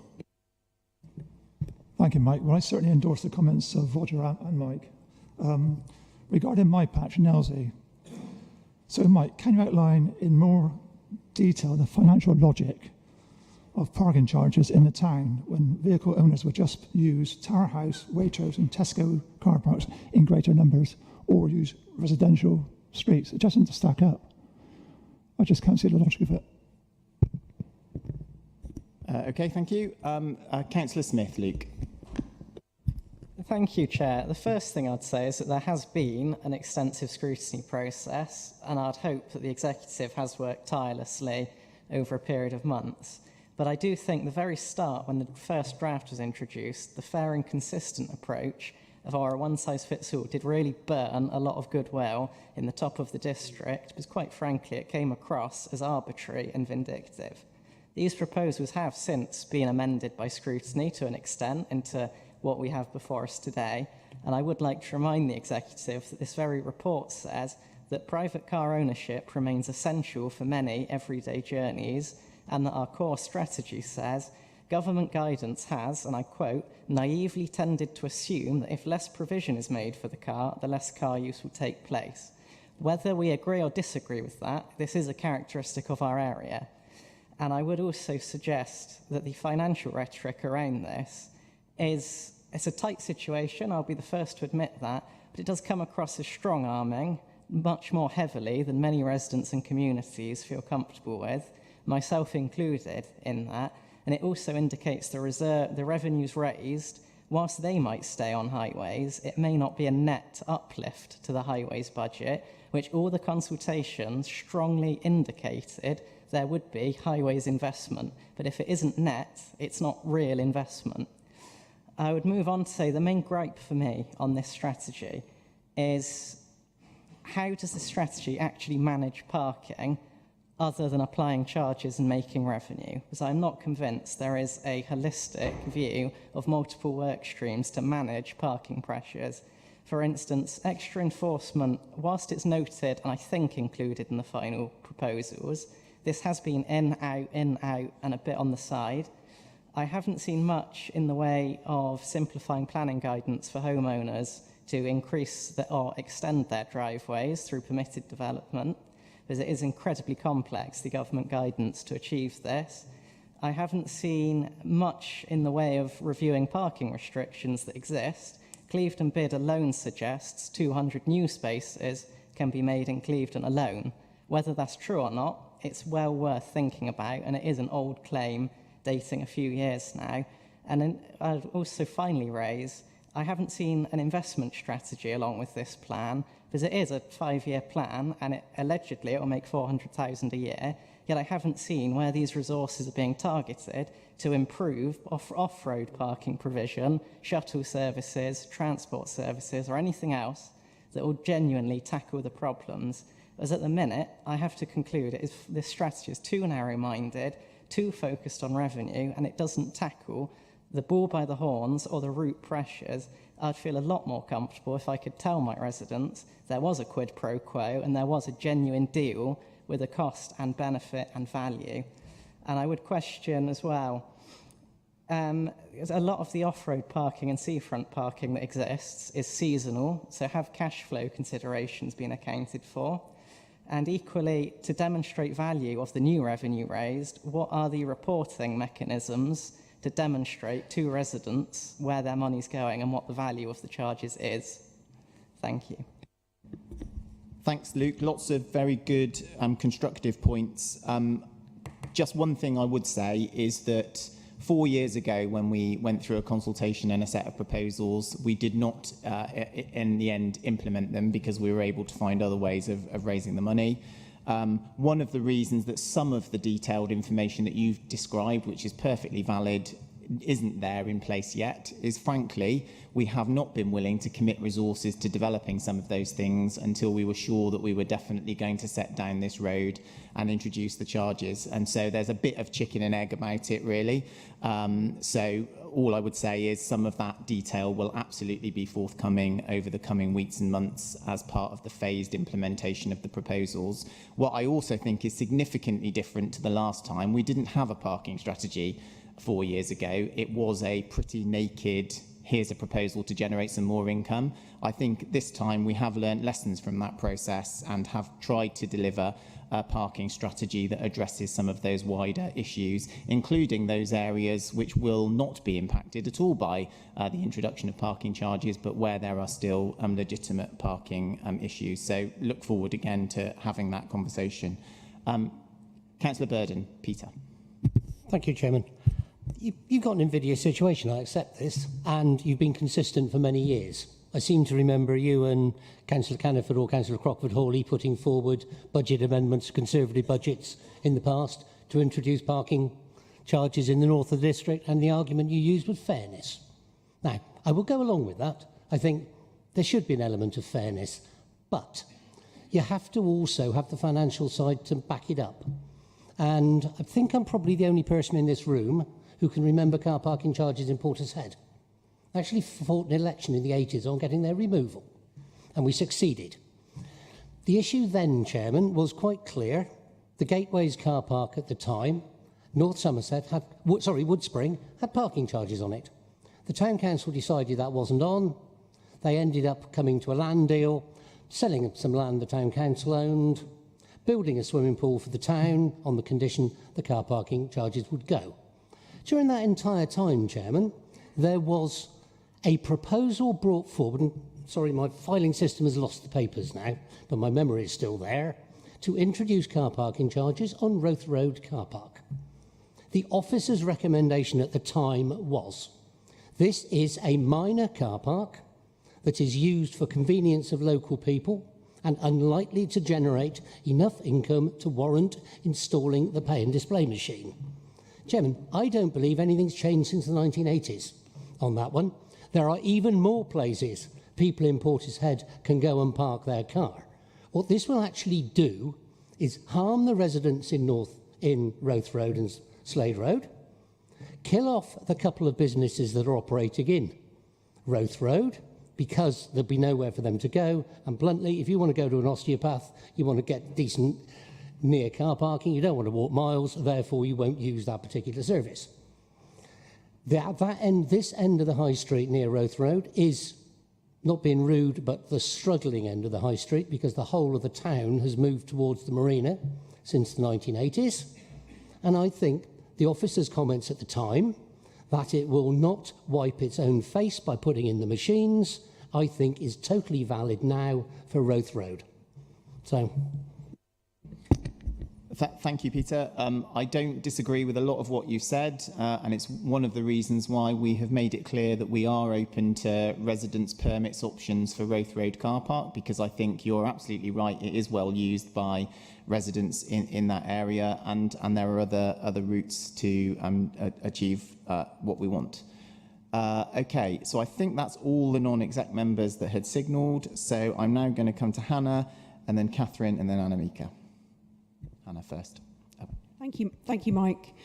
I think this is a phenomenally difficult decision, and probably the most difficult one that I've encountered since I've been on the council.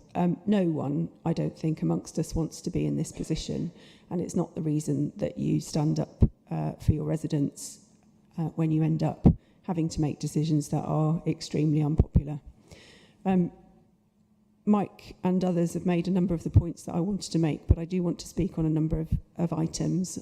I've received and heard a huge amount of feedback, as we all have, both at the consultation events across the district that I attended and in individual conversations. Michael's already mentioned the Hill Road Traders meeting, and obviously I speak to people regularly, particularly within my own town.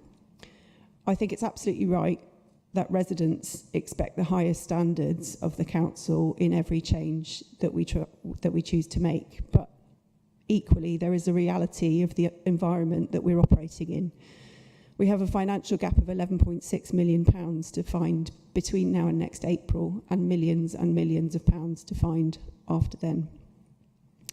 When we went out to consultation earlier in the year, I specifically asked individually and at those consultation events if people had alternative ways in which they thought we could save money that they could talk to us about and we would consider.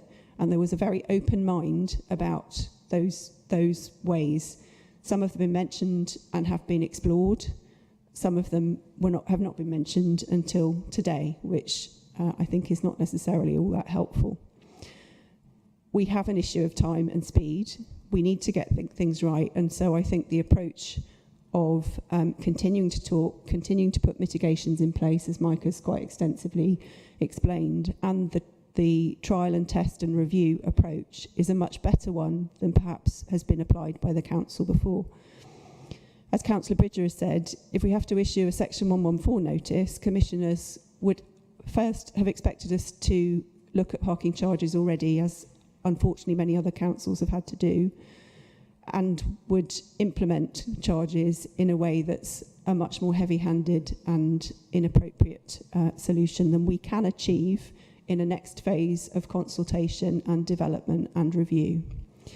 I think we're between a rock and a hard place. We've seen 14 years of Tory cuts to council funding, together with a myriad of centralised rules about how money can be spent, which means that often we simply can't apply money that we have to projects that we want to do or to things that our residents really value. We can't take bus money and put it into potholes. We get a limited highways budget, which this council has been adding to, topping up from council tax for very many years. And each year it can afford less in terms of doing that topping up, and that taper is now coming to an end. We can't add to that, and we are facing a deteriorating asset in our roads. We all know that, we can all see it. And actually we're reaching a tipping point with that. So it's really important that we explore all of the options that we have to fund our statutory services. Yes, the main funding pressure that is driving things this year is around social care. But in reality, in the highways world, that tipping point, which means that we don't have enough maintenance to clear gullies, that puts additional water on our roads, that makes potholes worse. We don't have sufficient resource to resurface roads regularly enough to be able to deal with that pothole damage. We have a statutory duty to maintain our highways, and increasingly we will not be able to meet it and purely on the funds that we have to date received from national government. I was informed, and I hope I'm correct in this, that some years ago the local Tory administration of North Somerset used to invest £10 million of local money into highways funding on top of national funds. It's now something around £1 million because of the cuts that have been experienced over recent years. So we need to find ways of becoming self-financing, and we need to help the public to understand why we have to do this. We're a council with a low council tax base compared with others, and we're not allowed to raise council tax beyond 3%. I had people at the consultation saying, I would much rather you raise the council tax so that everybody pays a few pennies more and I can still visit the lake grounds free and I can still do these things. If I had that option, I would choose it now. But I am not allowed to do that because we haven't seen reform to the way local government is funded. And in recent years, clearly, the fact that decisions were taken a long time ago to keep our council tax much, much lower than in other areas means that we have been at a stage where we cannot increase, even at the level of inflation, our council tax each year. And that means that we have imposed cuts on ourselves which need to be funded in other ways. Would I want to impose these charges? No, I wouldn't, but we don't have the freedom and the flexibility to raise funds in the way that might be more palatable to our residents. There's been a lot of discussion about how we can minimise the impact on local businesses and keep costs low for residents behind the scenes in the scrutiny process and also in the executive. And I think someone has mentioned that, yes, we have spent hours and hours and hours discussing a whole range of different options, including removal of on-street parking from the proposals and trying to work through what might be possible over slower periods of time to check and test. I personally am pleased to see the recommendation to continue to offer commercial leases for the car parks, which does give local town councils or other groups the flexibility to put forward proposals to take on responsibility for local car parks if sufficient numbers of councillors agree to do this in local towns. Town councils are not capped in their precept raising powers and can raise money in a way that North Somerset cannot. So if these things matter locally, and I personally will raise this with Clevedon Town Council, then there is an option for people within Clevedon to encourage the local town council to take the approach of taking on one or more of the car park areas. I equally have some concerns about specific application in specific areas, and the Children's Centre has already been mentioned, and that is one that I have raised throughout this process.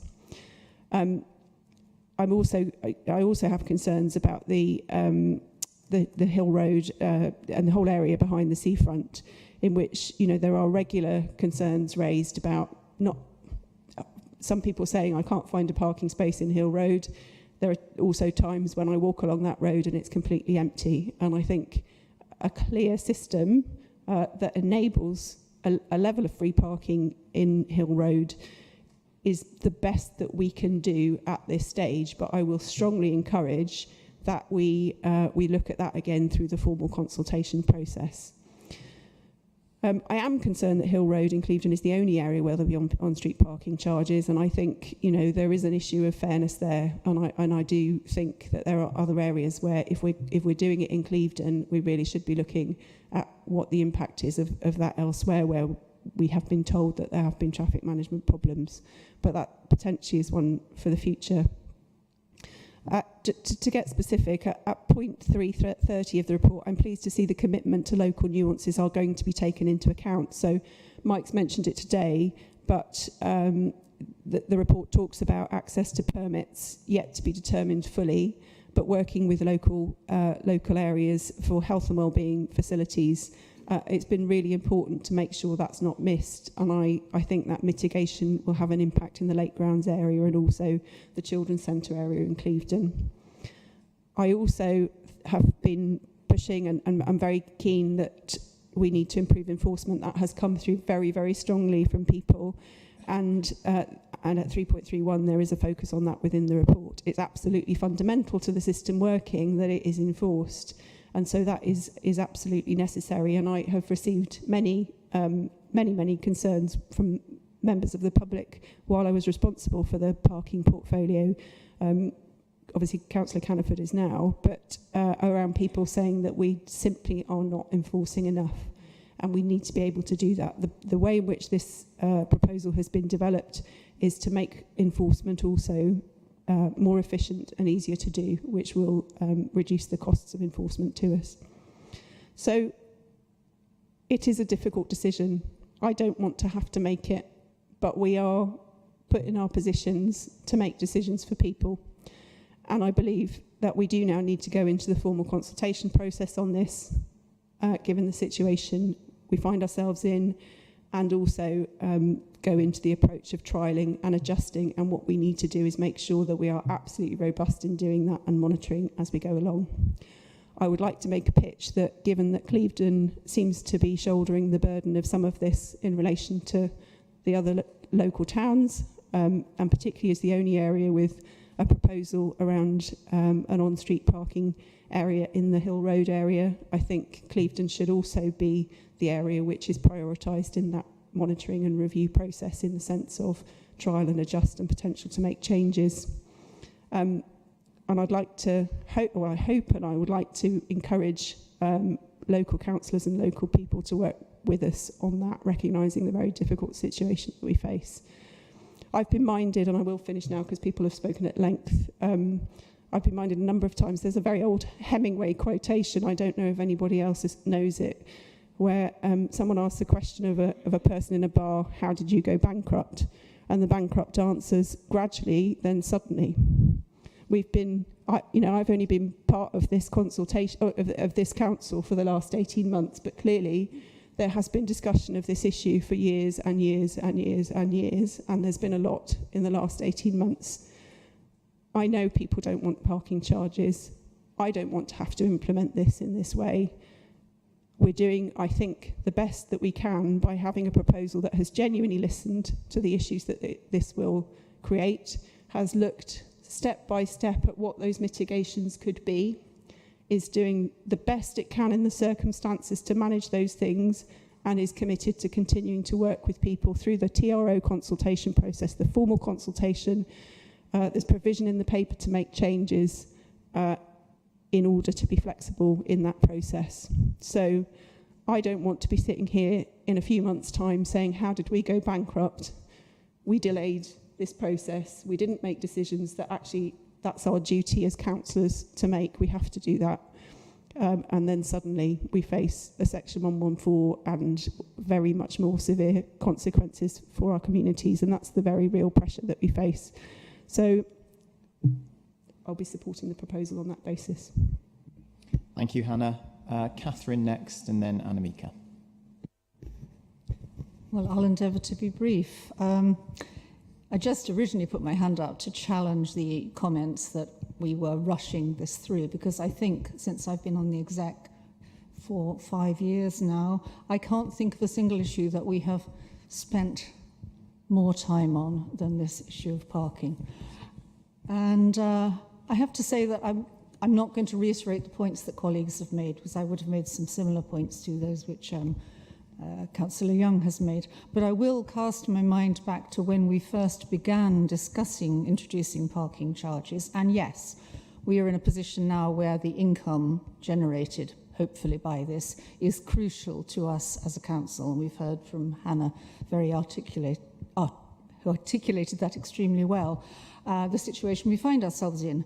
But while parking charges do or can provide a significant income source for local governments, all the academic evidence that we've all looked at and read many papers do show that parking charges can encourage a higher turnover of parking spaces. This often makes it easier for shoppers and visitors to find available spots and can actually support local businesses, because when parking's free, it can lead to higher traffic volumes as drivers circle round and round looking for spaces. And reducing this can improve overall traffic flow and benefit businesses. And I will hold my hands up that I am guilty of doing that in Hill Road, because I often go there, and I spent, I must have circled around for half an hour the other day trying to find a parking space. So I didn't have the knowledge that somebody would be leaving within a couple of hours, because people do park there all day on occasion. Parking fees can, and we hope, would increase the use of public transportation where it exists, and it is a duty of this council to improve that and make sure that walking and cycling is easier for people, to reduce vehicle emissions and have a healthier lifestyle. And we can also ensure that parking areas are used more efficiently, as residents and commuters might reconsider their need for a vehicle. Because I think one of the reasons we looked at this in the beginning, and then yes, we paused it around 2020 because we had other issues like the pandemic on our mind, and we were mindful of the objections. But reduced car usage leads to lower greenhouse emissions and contributes to environmental benefits, because there is another crisis that we are all facing, and that is the climate emergency. And this is all part and parcel of our response to that we should be mindful every day of the use of cars. And ideally, when implemented properly, a parking strategy that includes charging will be aimed at improving our climate emergency response and hopefully supporting urban planning goals, reducing urban sprawl and promoting a better density in city centres. So for those reasons and all the others that we've heard, I will be supporting this. Thank you, Catherine. So I've got Annemieke and then lastly, Jenna. Thank you. After a previous difficult decision made here at the Executive, I saw some comments online from residents who complained that councillors don't have debates and that they just wave through proposals. After today, I hope that they realise that this is very clearly not the case. The reality is, of course, that prior to any proposal coming to the Executive or full Council, these matters are debated for many, many hours over many, many months. It's just not visible to the resident who might log on, if they want to watch us online while we're making a final decision. Likewise, this car parking proposal has also been discussed ever since I became a councillor in 2023 and was already a topic for discussion several years before then.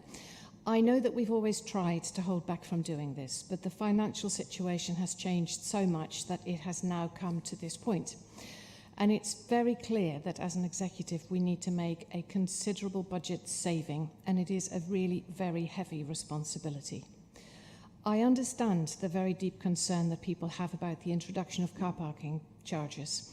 As an executive, we all have great difficulty weighing up the fairness of introducing car parking charges across the district and the impact of this on communities against the importance of having staff work with communities in social care, in our libraries, and those who work in non-statutory services, which means services that we don't have to do by law, but which are essential for people's health, well-being, and overall happiness.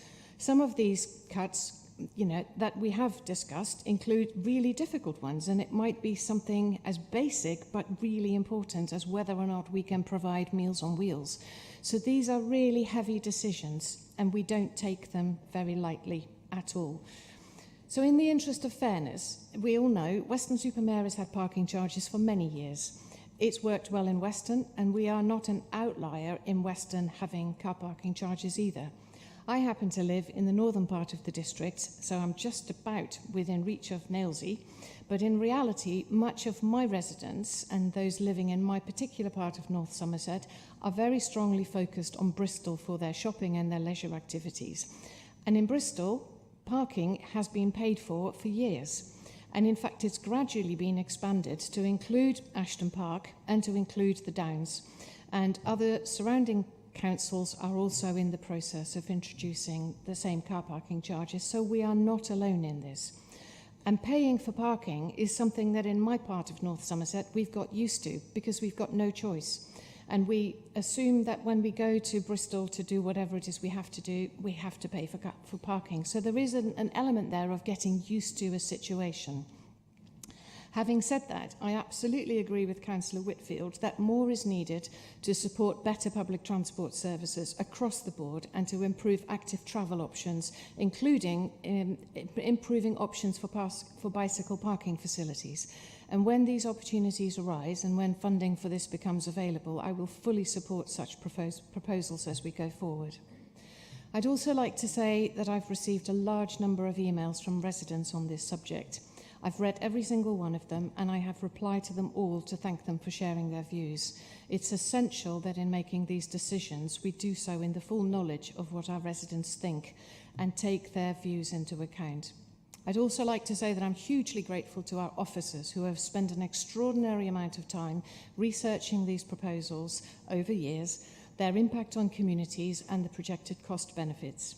But having taken everything into account and being fully aware of the financial situation in which we find ourselves, I can see no logical reason why we should not extend paid parking already in existence in Weston to other towns across the district, and I'll be supporting this. Thank you. Thank you, Annemieke, and Jenna.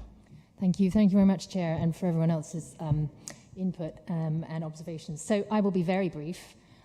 As the Exec Member for Health, I have been told a number of times that if walking was a pill, every GP would be prescribing it because of all the massive benefits to our health, our physical health and our mental health that it provides. And so I've listened to the feedback from members, particularly from Portishead, about the benefits of the lake grounds and parking availability that brings to them, to their health. And also from emails from a number of residents. I do worry about that. You know, it is a huge concern. But as many of my colleagues have pointed out already, we don't have the luxury of that choice. And there's three words that haven't been mentioned today that have been sort of referred to a lot, and actually the report doesn't refer to it, and that is best value duty. So as a newish councillor, it's something that I've been trying to understand, and I've looked into this a little bit more here. When you look up in the statutory guidance on the government website, it does say that every local authority must make arrangements to secure continuous improvement in the way in which its functions are exercised, having regard to a combination of economy, efficiency, and effectiveness. And then it goes on to say that this means that while authorities are not expected to be perfect, they should prioritise learning and development throughout the organisation and always strive to learn from past mistakes, address underperformance, and avoid continuing in a direction where failure is evident. Errors and poor performance should be clearly isolated and exceptional rather than repeated or systemic, and should not be significant value of governance or have wider implications. And that lessons learned and the steps taken to address mistakes and poor performance should be clearly documented and followed up with. So everything I've seen so far from officers in all of these reports that we've seen, and it's been report after report after report, so again, extending my thanks to the officers, and my trust in the future performance of our officer team gives me faith that we will be doing this while we have reluctance, but it gives me faith that we'll be carrying this out in a way which is maximising our best value duty and to do the best we can in this very difficult situation. So for this reason, I feel that this is perhaps I have no choice but to support this. Thank you.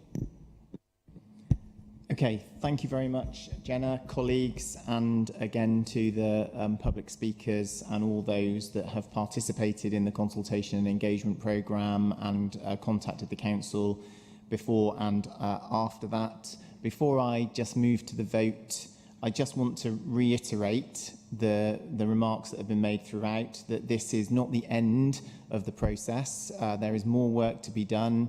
There are more opportunities to engage with volunteer groups, with the town and parish councils, with commercial partners, to explore alternative options, and we will absolutely do that as we go forward with the phased implementation of these proposals, if supported this afternoon.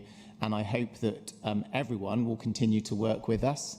And my final comment would be, if people have got ideas about how we can save money or raise money that don't involve some of these difficult choices, don't sit at home and hold on to them.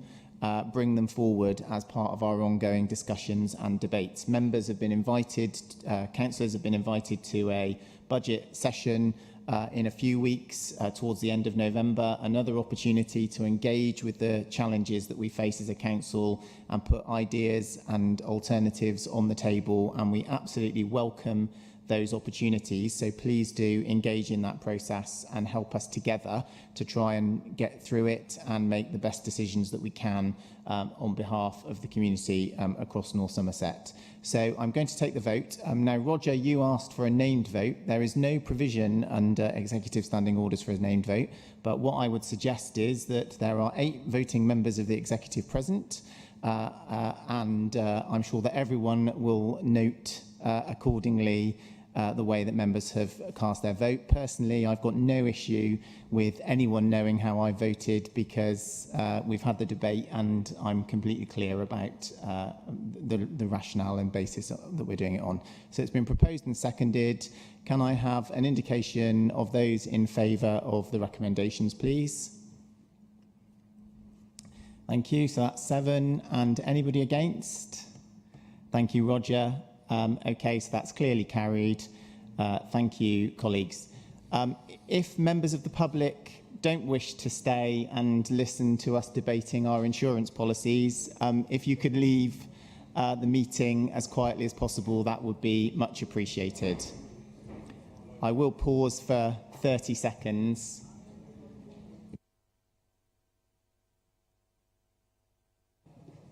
Mike, can I clarify one of the charges? The lake grounds, 1 hour, £1.50. 4 hours, £5. So if we're there for 2 hours or 3 hours, what's the charge? So between 1 and 4, it's still £4. Yeah, so it's predicated on the same basis that we've done, similar basis to Western Seafront, but that will be one of the issues that we'll need to explore through the TRA. Okay. Oh, God.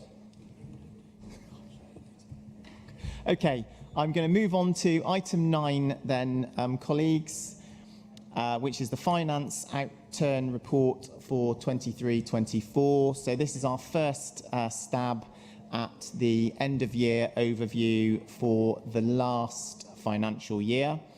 So obviously this report summarises our financial performance. It covers off revenue and capital budgets and also the situation in terms of reserves, dedicated school grant, collection fund, and so on.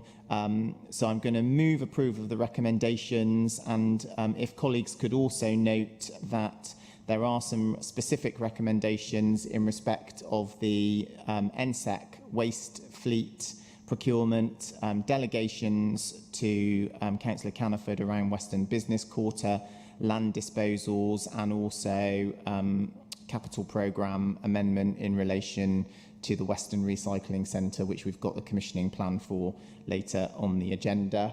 Can I thank officers for their hard work in terms of 23-24? Given all the challenges that we had, it was remarkable to get to a position where there was a small underspend, but it should be noted that as in our current year, we did have to make use of release of reserves and spending mitigations in year in order to get to that position. So absolutely no room to rest on our laurels, but nevertheless a pleasing report. But it continues to underline the pressures that we've seen over time, particularly around social care services for adults and children, and also the pressures around waste and transport. So I'm going to move the recommendations and ask for a seconder, please. Thank you, Catherine. Any questions or comments on the outturn report? Did you put your hand up then, Jenna? No. Okay. In which case, can you indicate your support for the recommendations, please? Thank you. Okay, then item 10 is the... Is it item 10? Hang on, that can't be right, can it? Oh, no, it is item 10. It's a long afternoon. So item 10 is the budget monitor and medium-term financial plan update. So I think the key thing to note here is this is the latest update in terms of our in-year financial position. So you'll recall that at Council and Executive back in September, we reported that forecast overspend of 24.6 million for the end of the year. By the way, we must stop saying overspend because that's actually really misleading, I think, because in truth, what it means is that the cost of providing our services is greater than our income. Overspend implies that we are actually actively going crazy and overspending. That is absolutely not what's happening. So the cost of providing our services was forecast to exceed income by 24.6 million. Last month, we reported that we had got that gap down to 11-12 million. There's been further work in the ensuing period, so now that gap is at 8.5 million. So we're absolutely making progress. But again, that's only happening because of the release of reserves, some changes in the global financial markets, and also because of the spending controls and mitigations that we're putting in place. And in particular, I want to thank the teams in adults and social care, who I know are having to make really difficult decisions day after day around the cost of care packages and being really challenging. And I'm afraid we've got to do more of it, because even an 8.5 million gap is far, far more significant than we've faced at this time in a financial year. So we've got a lot more that we need to do in order to get to a point where we can balance the budget position. Obviously, we're all waiting for the government's autumn statement budget at the end of the month and whether there'll be any news for local government in that. But I think we've also got to be realistic that a lot of the challenge rests in our own hands. The report also sets out, obviously, the longer term landscape, where we know we've got £29 million, nearly £30 million gap over 3 years to close, with that front loaded on the next financial year, 25-26. So 15 million or so to close the gap and balance the budget for next year. And also sets out the proposed engagement and consultation process that we'll be running with the community again over the next few months, to give everyone, members and town and parish councils, stakeholders and residents, as much opportunity to be involved and engaged in the process as possible. So I'm going to move the recommendations and ask for a seconder, please. Thank you, Councillor Solomon. Any questions, comments or anything that you want to add, Amy? No? No? Okay. All those in favour then, please. Thank you very much. Okay. Item 11 is the commissioning plan for the property management and asset management of the Sovereign in Weston. So I'm presenting this report on behalf of Councillor Caniford.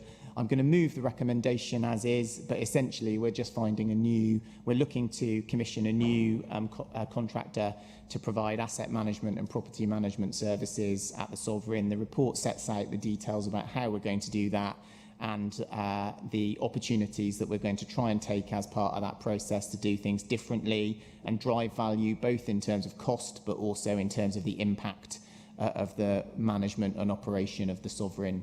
So can I have a seconder for the recommend? Thank you, Catherine. Any questions or comments on that report? No? Okay. Everyone in favour, please? Yep. Thank you very much. Okay. Item 12, which is the lower yard remediation work. That's over to you, Annamika. Thank you. I'm sure we are all aware of this because we have discussed it before. The lower yard at the Household Waste Recycling Centre in Weston-super-Mare is in a really bad state and needs extensive repairs. Without repairs, we run the risk that it will fail the health and safety regulations, and that's not something we want. So we're pushing ahead with that. Back in July, the Executive approved the funding for the repairs. So the request here today is to approve the commissioning plan. There's clearly urgency in getting these repairs underway, and the commissioning plan aims to do so in the shortest possible timeline. The plan ensures that work will be affordable and provide good value for money, to be of high quality, and to ensure longevity of the new infrastructure and minimise its environmental impact. The cost of the works is estimated to be £1.886 million. The Executive has previously approved an increase to the capital programme, and so this includes the provision to cover the cost of this scheme, and it will be financed by borrowing. The impact of this has been reflected within the revenue budget. I do want to particularly highlight the environmental impact here. The design criteria includes very strong environmental aspects, including the reduction of carbon-intensive products, such as concrete and steel, and where possible, replacing them with more environmentally sustainable products. And it may include a shallower depth of concrete, recycling of materials, and eco-generation on site. I'm sure you all wanted to know that. But it is important to our carbon footprint, and all of that is clearly in line with our Council's strong commitment to reducing our carbon footprint in all aspects of our work. I'd like to thank officers for their hard work in producing the commissioning plan, and I recommend it for adoption. Thank you. Thanks, Annemieke. Is there a seconder for that, please? Thank you, James. Any questions or comments on that item? Nope. In which case, could colleagues indicate their support, please? Thank you very much. So item 13, which is back to you again, Annemieke, the energy strategy. Thank you.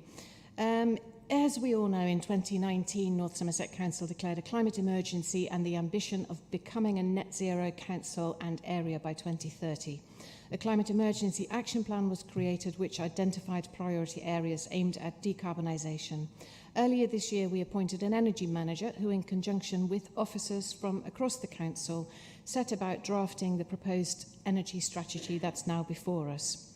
The strategy consists of a number of work streams which will look at the creation of energy action plans for corporate buildings and sites. It sets out the need for a portfolio of investments required to reduce our overall energy demand, to decarbonise, and on how to meet the residual demand for energy and how to best deliver this. It will investigate the potential for strategic energy projects and will consider financial arrangements for a wide range of actions, including investment in existing buildings, as well as potential new ventures, such as solar and wind farms, battery storage, and other infrastructure required, as well as the potential for localised heat networks or neighbourhoods. It also sets out the potential for a so-called recycling fund, in which any energy savings made will be used to fund further investments. One of the work streams will focus on supporting the building users with respect to reducing their energy consumption when they're in the building. And finally, it advocates external engagement with clients and partners to maximise opportunities for collaboration in large-scale energy projects and achieving economies of scale through this. Each work stream is carefully explained with really good examples included in each section, which makes this strategy easy to read for anyone who's read it. I found it very helpful to read and very easy to get through. It's also worth pointing out that the energy strategy itself does not commit the Council financially. Instead, it should be seen as a direction of travel that we would like to travel, and it is completely in line with our goal and commitment of becoming a net zero council and district. If approved, the strategy will be followed by a detailed delivery plan later this year, which will outline more specific actions and recommendations. So the request is for us to formally adopt the strategy for the council as well as for the wider North Somerset district. And I'd finally like to express my gratitude to the officers involved for their hard work in preparing this detailed report and for the clarity of language used in particular. And I recommend it to members for adoption. Thank you. Thank you, Annemieke. Is there a seconder for that? Thank you, Jenna. Any questions or comments? Oh, yeah, Jenna, go for it. Thank you. I like this report and I'm supporting it. And I think it's interesting because it's a comprehensive strategy. I liked how it talked a lot about having an investment arm of the strategy, because sometimes you go through, especially the climate change stuff, and you think the scale of the challenge is so huge and we must need millions and millions and millions of pounds, and how on earth can we afford this ourselves as a council and our partners? But, you know, part of the work plan is to look for investment from all different sources to try and help us meet our commitments. And these are not just, these are our commitments, but for a shared region with, you know, a whole population together. In Bristol, which is obviously very different for us, you know, they have, you know, may I remind us that they have a £1 billion investment plan with Amoresco and Vattenfall and other partners to decarbonise their area. So, you know, it is possible, and they're just next door and we can learn from each other. So we've got a new government and they have new investment priorities. Energy is one of those and housing is another one. And so let's have this strategy and let's be ready, actually. So thank you. Yeah, absolutely agreed. And we've got a kickstart because Roger's already offered 200,000 for solar panels, haven't you? Or did I mishear that? I don't know. Okay, any other comments? No? All right, in which case, could colleagues indicate their support for the recommendations and the strategy? Thank you very much. Okay, item 14 is the insurance contract commissioning plan. So again, this one is going out to renew our existing insurance coverages, which expire in March 2025. The report sets out really clearly how we will go about doing that in order to achieve good value for money for the council. I've had a number of briefings with officers which have been really helpful in getting me to understand this complex area and what we're doing to make sure that we are getting good economic value from our insurance coverage and our attitude and appetite for risk in those areas. So I'm very happy to move the recommendation and ask for a seconder, please. Thank you, Roger. Any questions or comments on that report? Yes, go for it, Roger. I'd just like to say briefly this time, I do have some history in a previous part of my professional life in insurance. I've read this eagerly as it's an area of interest. I think we've got the balance right. It feels definitely like the way we should be going forward. So yeah, I'm happy to agree to that. Good, excellent. So James has just muttered, at least we got something right. So that's good. Thanks very much. So everyone happy to support the recommendations, please? Thank you very much. Okay, item 15 is the forward plan. So that's just for noting 3rd of October. No comments on that, good. Okay, and then item 16, any oral updates from any exec members this afternoon? Nope, I can't see any hands, and there's no urgent business. So at 4:41, the meeting is closed. Thank you very much.